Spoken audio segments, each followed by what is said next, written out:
Everyone, and welcome to our session today on how to ensure 2022 is your best sales year ever. Look, just a bit of housekeeping before we get started. Please keep your microphones and videos off for the moment and your microphones on mute, please. But please feel free to enter any questions you may have into our chat box so we can make this session as engaging as possible. Now, while we're waiting for the rest of the audience to join, what I'd like is everyone on this session, so let me just admit a few more in so they can join this, but I'd love everyone to tell me where you're from, what country, and perhaps what city. Don't be shy. I'm originally from the UK. Please don't hold that against me. I'm just going to, anyone that's not on mute, if you could please, I'm just going to mute your lines.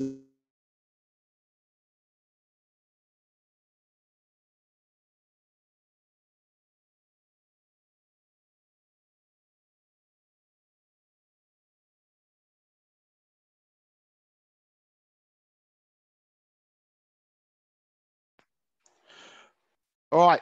Good morning, everyone, and welcome to our session today. It turns out I was on mute. That's a great way to start the session today. Today we're going to be looking at how to ensure 2022 is your best sales year ever. Just a bit of housekeeping before we get started. Please keep your microphones muted. And I kept mine muted, so I followed those rules, didn't I? So please feel free to also enter any questions you may have and direct them to the chat box so we can make this session as interactive as possible, okay? Now, while we're waiting for the rest of the audience to join the session, please type where you are from within the chat field.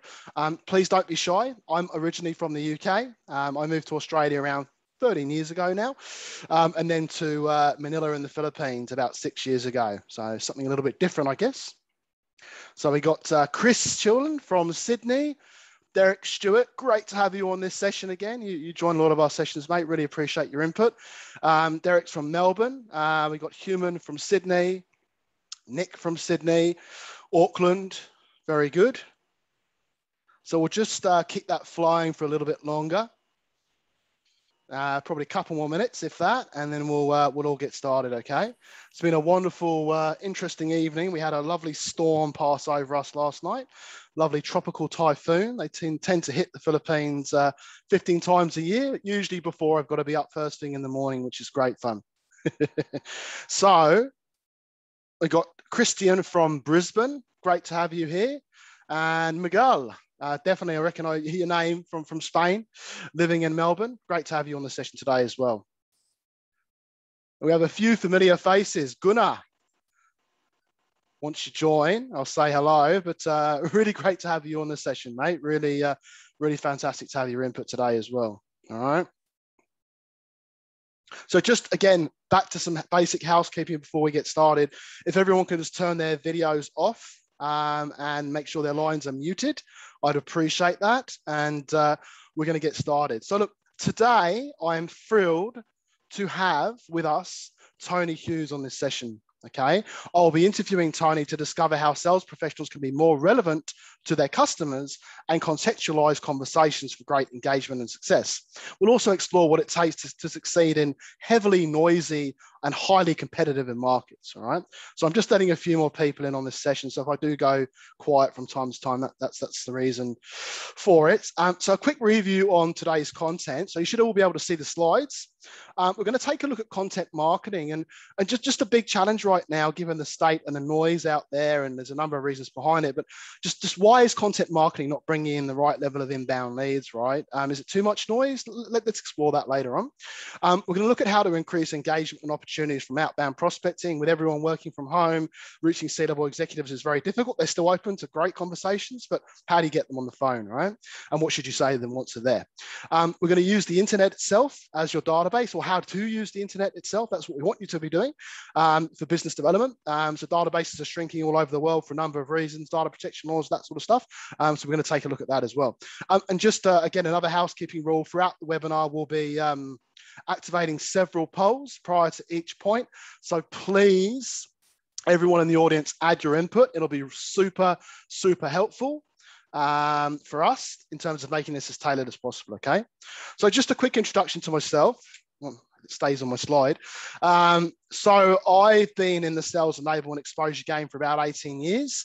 I've been managing teams across multiple geographics, including the UK, Australia, and Southeast Asia. And I've also worked for a number of technological companies in those sectors as well. I mentioned I moved to the Philippines. I actually co-founded a company called Matt Cowan Prospecting purely by accident. It wasn't really it was more of a freelance thing to keep me going until I found an expat role. But unfortunately, those roles are far and few between these days in places like Singapore, Manila, and Malaysia. So what we do at Matt Cowan Prospecting is we're a high-end agency where we help sales reps to smash their sales targets and businesses to overachieve their revenue targets. I'm also the author of a couple of books. I made 250,000 calls, probably more like 500,000 now. But if you're interested in getting to the very basics of or getting your salespeople to make phone calls, have a read of that. I think it's available for like $1 online. Now, my latest book, Perfect Prospecting, is a little bit more advanced. It's supposed to help sales professionals to identify, well, it does help sales professionals to identify perfect fit clients by providing a 7-step checklist to help you flush out the wrong type of clients, the tire kickers, the ones that will never buy from you, and qualify the right type of clients that will actually help you grow, help your organization grow, and you grow with your clients as well, right? Now, the first 10 registrations once again. Now, anyone that's from my previous sessions was probably asking, hang on a minute, where's my book from the last session? The truth of the matter is the books had to be rewritten a couple of times, but I have notified most people about that. So if you haven't already, here's the communication stating that the book is ready now. It's just being uploaded into Amazon, and I'll get those out to you ASAP, okay? Right. Now to one of the most important parts of the event, introducing Tony Hughes. Tony, I am so over the moon to have you on the call today. Many of you on this call may be familiar with Tony. And again, I'm just admitting a few more people, hence the quietness. Tony has an amazing resume with over 35 years of corporate and sales leadership experience. He serves for several advisory boards and has been published by the American Management Association. Tony has also taught sales for Sydney University and the University of New South Wales. And he's also been ranked #1 blogger globally by both Top Sales Magazine and Best Sales Blogger Award. Now, I'm really excited to have you on the session today, Tony. And I understand that you have a book that's been out for a while now, one of your latest books, Tech Powered Sales. I've read it. I think it's a major game changer when it comes to future-proofing your sales engine. So yeah, great. If there's anything you want to say on that, again, really happy to have you on the session today. Thanks, Matt. I'm just really excited about the conversation that we'll have, and I'm more than happy to jump into it. People can obviously follow me in LinkedIn. Yes, I'm really looking forward to the conversation. Great stuff. Well, let's make a start then. So look, to our first talking point. Why is content marketing not bringing in the right level of inbound leads? Okay, we're going to run through that shortly. Before we get started, we're actually going to run our first poll, if Zoom will let me. Yes, it will. I want to know how much of your revenue, if you're okay to disclose from the multiple choice box, comes from inbound leads that are generated from content marketing. So your LinkedIn ads, your webinars, like what I'm doing now, for example. I want to understand from your Google ads, your LinkedIn ads, what that conversion looks like. So if you could all get started, and I'll launch that in 3, 2, 1. Okay, so if you can all jump in on that. Now, it's Tony, it's a social media tsunami. That's my opinion on it, right or wrong. And in some places in the world, you've got to be careful on that statement. But we're being smashed like never before. I mean, with so many social media channels, WhatsApp, Fiverr, LinkedIn, Facebook. It's a social media tsunami. Now, again, I'm pausing, guys, because I'm going to get rid of these slides because I don't like slides on my sessions, so they're off now. All right, now we can have a proper conversation. So yeah, Tony, it's a social media tsunami. It's an information that leaves its audience with major migraines. Emails are full. Email boxes are running out of space. I mean, in my opinion, it just doesn't seem like a healthy way to run a sales engine or sales team.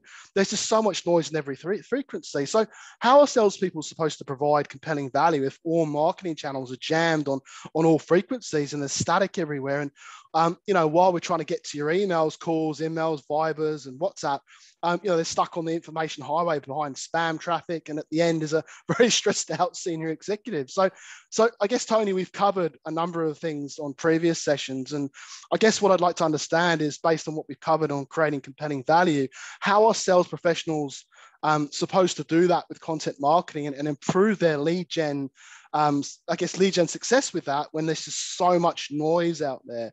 What's your opinion on that? Well, Matt, the first big problem with salespeople creating outbound that's meant to result in inbound leads is that most salespeople can't write. Yeah. And they're normally not formally trained in marketing. So that's why most organizations will have the marketing department is meant to be driving outbound that creates inbound.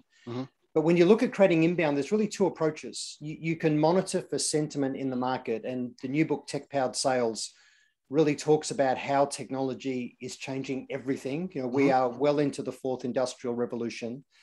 And what COVID did in the world is it served as a catalyst to accelerate a digital first world. So most people's buyer's journey starts online and within their trusted network. And they'll speak to a smaller select group of people that they'll go and run some kind of comparison fest with to decide who they want to purchase from. So as a selling organization, we think, okay, well, I'm going to run marketing. So a content marketing strategy to attract inbound. And the thing I'd really encourage people to think about in that regard is answer this question for yourself. What do people look for online before they'd ever know to look for me? Right? So what do people look for online before they'd know to look for me? So we need to build content that answers those questions. So for example, you know, in my world, I do sales training and enablement for business to business selling organizations. But rather than build content around sales training, what I should do is build content that speaks to the problem domain before anybody even thinks they need that. You know, so I create content around how to improve forecast accuracy, how to increase pipeline, how to increase the number of successful people in a sales team, how to improve win rates, how to drive up customer retention. Right. So these are the outcomes that people will be thinking, I need these improved outcomes in my business, and they'll search for those. And we all know that analogy that when someone goes to buy a drill, you know, they don't really want to drill. What they want is a hole in the wall. But that's actually not true. Right. Okay, yeah, I agree with that. They don't want the hole in the wall. They want the picture hanging on the wall. Well, that's not true either. The big thing they want is the emotion and the feeling that they get from looking at the thing that's hanging on the wall. And it's the same thing. We need to keep elevating the value of what we offer. Keep saying, so what, until we get to the business issue we solve, and create content that speaks to that issue. The other thing is, as people decide they want to solve a problem, they get pretty focused on how do they manage their risks. So we want to create content. We want to create content that really addresses that. So when you think about outbound, think, what do people look for before they'd know to look for me? I need content around that. And then when you're going to do outbound yourself to create opportunities, that's a whole different thing. So we need to figure out, how do we break into the world of somebody with context and relevance so that we don't get lost in the sea of sameness.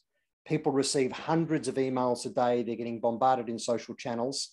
So for me, in my world, I've got about 500,000 followers in social, 340,000 people in LinkedIn. And LinkedIn is increasingly becoming this spamming echo chamber for sellers. Agreed. So every day when I just go and look at my in-mail inbox in LinkedIn, I almost groan. It's just a huge mass of clumsy messaging that's just a huge waste of time for me to wade through. And I'm forced to wade through it because in amongst all of that volume are some important things for me. So we need to be the signal amidst all of the noise. We need to find a way to break through in our messaging. Matt, you're on mute, by the way, for some reason. Again, no, the signal amongst all the noise, Tony. I agree. Yeah, no, that's how do you get the right frequency and get in front of those people? And once you get them, that's another thing, right? So if we're moving on to another content channel, so another channel I wanted to discuss with you, and maybe I'll evaluate what you discussed previously in a second. So virtual events, right? They have been a very interesting and also very fruitful channel for a lot of technological companies and entrepreneurs across the world, given that during the lockdown, and not all of us are still in this lockdown, but the majority of us still are, especially if you're in Australia or Southeast Asia on this side of the world. What's your advice on sort of getting face-to-face events and getting the right content around that to attract the right audience? I mean, for us, for example, we have around 250 plus attendees coming to the event, and it'll probably be around 30 or 40 attendees. So you get a large dropout rate now.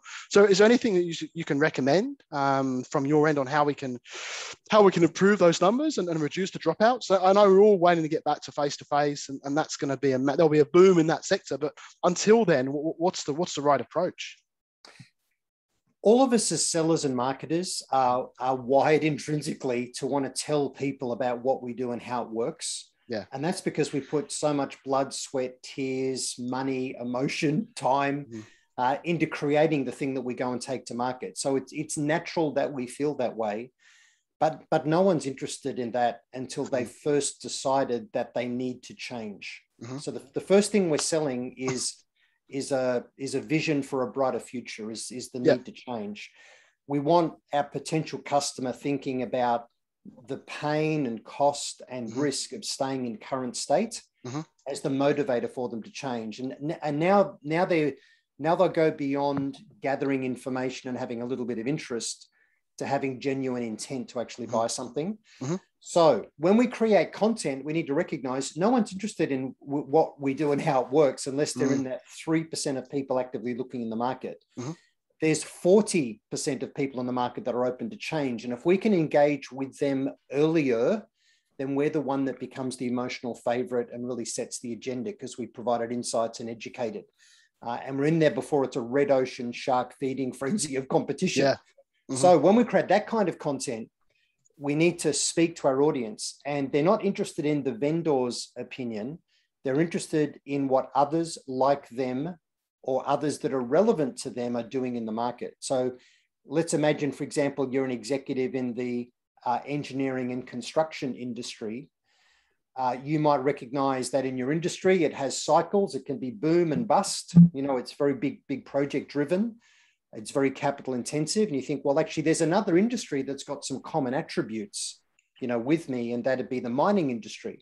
So you'd be really interested, if you're a CFO in engineering and construction, you'd be really interested in what another CFO is doing in mining to better control costs and trim their balance sheet, but in a way that still positions them for growth, you know, as economic conditions change. So you'd be really interested in that conversation. So a webinar about that, you know, would be really, really attractive. So you want to think about what's the content that's relevant to my audience rather than me talking about me. And you want to build conversations that lead to the value that you provide, not conversations about the value you provide.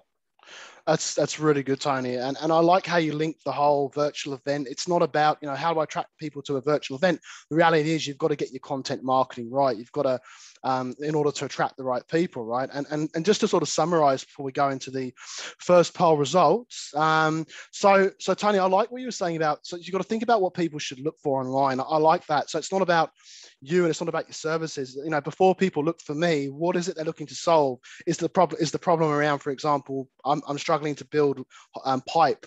You know, help, my salespeople are leaving the organization. How do I keep my salespeople in the organization? What do I do to make the role more attractive, right? So it's about that they're looking for the problem as opposed to, we sell this great solution that helps you keep your salespeople, you know, and keeps them motivated, et cetera, right? So it's about increasing. So I like that, right? So you're creating content that evaluates the risk. And I guess, how do we break into the world of someone who's being bombarded, right? We've got to make sure we focus that, we focus that the content around that initial problem, right? And the same for virtual webinars as well. You've got to make sure that, you know, to sell the vision for a brighter future that people look at. And I love that statement that you mentioned, Tony. No one is interested in what we are doing. You know, they're interested they're not interested in the vendor's opinion, right? They want to understand what others are doing to solve that problem, right? So I think that's really, really good, Tony, and very helpful. So we're going to start the Q&A in a second. So Justin Gilmore, you've got a question, but let me just evaluate the poll. So how much of your revenue comes from inbound leads generated from content marketing? So a massive 44% is 5% or less. 39%, 20%. So majority seems to be on the lower scale. Does that surprise you, Tony, in any shape or form? I mean, I thought it would be higher than that, in all honesty, or maybe it just depends on the audience we have on today. Matt, that's really consistent with my experience. I work with Okay. a lot of big tier one corporates, and what I find is the best it gets for any salesperson in business to business selling, the best it gets is maybe somewhere between 20 to 40% of their leads will come from inbound, from the marketing department and inbound inquiry. But for most people, they have to go and find typically 80% of their number they have to self-generate. I was talking with a seller from a big tier one tech company this morning that I'm doing some coaching with. He's been with the organization for 4 months. It's multi-million-dollar deals. In the 4 months he's been there, he has not received one lead. So everything he is doing is proactive outbound. So he's thinking very intentionally about his ideal customer profile, his ICP, and then the buyer personas within those ICP organizations he'll need to cover to generate interest and then ultimately secure consensus for them to purchase from them. And he's proactively targeting those people. So he's having to create his own opportunity pipeline. And that's the world of almost all sellers today. Yes. Okay, so back to the chat. So I want to open up the chat to the audience. So please, if anyone's got any questions, again, don't be shy. No question is silly. Just type it in. Justin, I know you had a question. If you don't want to ask, it's okay. But feel free. No, I can definitely ask it. So go ahead. The two of you at the start, which really triggered something around the multiple platforms and how LinkedIn is one of the biggest platforms, and we've found that unless it's a personalized target post or an event, we don't really get much traction with it. We've recently brought on a customer engagement officer about a year ago, helping us with our marketing, etc. And they brought up something. It was last week I was in an executive meeting, and they brought up something interesting that it seems that physical, personalized direct mail with a targeted approach seems to be getting a bit of traction within the market. And I just wanted to know your thoughts, whether you sort of experienced something or heard something like that, because I'm actively thinking about engaging in it to see whether we can get net new customers on it. Tony, you want to go ahead with that one? I actually lost track of what the question was amongst that. I'm so sorry. That's right. I think I did as well. Sorry, Justin. What are your thoughts on physical personalized direct mail, like sending a person a letter, and with the approach and the target that we're trying to achieve out of that? Our customer engagement officer thinks that this is possibly a new venture to go into to get that result that we need. So I was just opening it up to you and Matt, whether you've heard of this coming back in fashion, or whether it's something that you guys haven't heard of. That's a great question, and thank you. It's absolutely coming back in fashion. We need to think about blending old school and new school together. So new school, the proactive use of tech stacks to identify the people that we really want to be getting to. So the trick in selling is to apply our precious time and resources to where there is the highest propensity to buy. So we can maximize the probabilities. And that's why having absolute clarity about our ideal customer profile, and then understanding those buyer personas we'll engage with, and that includes understanding their preferred communication channels, is really key. And then we need to find a way to break through to them. And the channels that we use and the approach we make is one piece of that. And the other piece of this we need to bring together is we need to have the right conversations that are about their opportunity to drive improved results in their role. We need to be able to share insights about what others like them are doing to move the needle on performance with metrics that are measured on them by their boss. And that's how we'll create engagement. And going back to sending, getting an old school letter turn up, getting something couriered to them. But here's something we should all consider. So few sellers are using the phone today. They just default to digital channels and sort of hundreds and hundreds of touches they're trying to drive. And it's just perceived as spam, and it rarely breaks through. Pick up the phone and have a conversation. Yeah, Tony, sorry to interrupt, but yeah, I've had that with two of my younger BDMs that unfortunately I've just had to let go. Is that they seem to hide behind email, hide behind LinkedIn. They don't have the self-confidence to pick up the phone and say, "Hey mate, how you going? Would love to have a chat." It's almost like they're scared to do it. And as much as I try to coach them and be with them on the phone, etc., after a week and a half, they just resort back to, I'm going to hide behind a LinkedIn post or an email or a text message. Yeah, and look, I hate to be brutal, but if a seller called me and said, "Hey Tony, I'd love to have a chat," the first thing I'm thinking, well, I'd love not to. I'm really busy. What is it you think you can do for me, and why should I care? Now, I may not be that brutal, but often I am, because I just get bombarded. I'll stop and say, "Look, I'm really sorry. I'm insanely busy. You've got 30 seconds, off you go." And at the end of it, the call's over. No one's looking for a new friend out there. So we need to train our people to contextualize the outreach and warm it up, but we need to do that really quickly. The best it gets for a seller who what I describe as, springs from the bushes and surprises their prey, the best it gets for you as a seller when you surprise someone with your presence is about 7 seconds before they're thinking, how do I get this person off the phone? So we have to have a point of view, a worthwhile point of view on how this person can improve results in their role. And the best way to warm it up is to say, so if someone would get to me, and I can see John Smybert, whom I love as a friend, just published an amazing new book, joined. But if someone called me and said, "Hey, Tony, I was talking to John Smybert last week. He thought it would make sense for you and I to have a chat." You've got your conversation. I trust John. He's not going to damage his friendship and reputation with me by recommending someone talk to me that I will regard as a waste of time, right? So the trusted common connection, what we often call a referral in selling, but stronger than a referral, that's the surest path to get a conversation with somebody. The next best way to warm up a call is to reference something that's happened in their world that's highly relevant to them, that creates awareness of need. We often call that a trigger event, something that's gone on that'll trigger interest or need. And then the least most powerful thing to use in warming up a call is just to play back some kind of attribute that you've noticed. But we should all be using LinkedIn, try and find those common connections and paths for a warm introduction. And then also add to that something that contextualizes the call strongly with a trigger event or an attribute that we've noticed. And then make sure we have a worthwhile point of view. Buyers are not interested in educating sellers.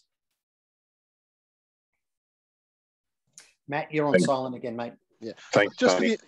Thanks, mate. Thanks, Justin. Thanks, Tony. Hey, no, I just want to add to that. So there's a couple of messages, for the interest of time, there's a couple of messages coming through. So text messages, very useful. Absolutely. I actually learned that from your book, Tony, Combo Prospecting. And you do get, it's not just about sending messages, it's the combo approach with the right compelling message. So you're trying to reach someone via email, via phone, via SMS, via WhatsApp. You do all of those within a couple of minutes, and the messaging is not replicated, but it does. It's a compelling message behind it. That's very effective. And I like the Tony, you mentioned old school approaches. One thing that I did a couple of years ago when I released my book, I wanted to get in front of executives. You can post the book to someone. I guess that's something that we can only really do now. But actually, I physically went to these tech offices and I dropped a copy off on reception and said, "Hey, can you please deliver this to John, Mark, who was the CEO or the MD or the country manager?" And I'd probably get 70% response rate from that approach. Now that, I mean, like, it's hard to do directly, but you can still post a book to someone, right? Once they're back in the office, they'll get it. That approach works really, really well as well. Absolutely, Matt. Going old school, finding a way to be different, but we also don't want to be cheesy. We've all seen the marketing things where you send somebody, a little remote control helicopter and say, "If you meet with me, I'll give you the controller," or you send them one shoe, I'll bring the other shoe with me when I turn up, right? So, they're kind of marketing things, but as a seller, when you think about the marketing you want to do as a seller, there's really two types. There's the outbound things you'll do that you want to send to people to create some inbound interest. But the other content we need to write is content that answers the issue. When we run outreach, about 75% of people will have a look at us online before deciding whether they really want to engage. Yeah. So we need some quality content that we published in a LinkedIn profile that shows insight, it shows we're consultative. So we want to think about writing some content around, say, for example, the 3 most common objections that we encounter. What's the positive opposite position of that objection? And let's write a post about that, right? So basically write a post about the business case for change, for example.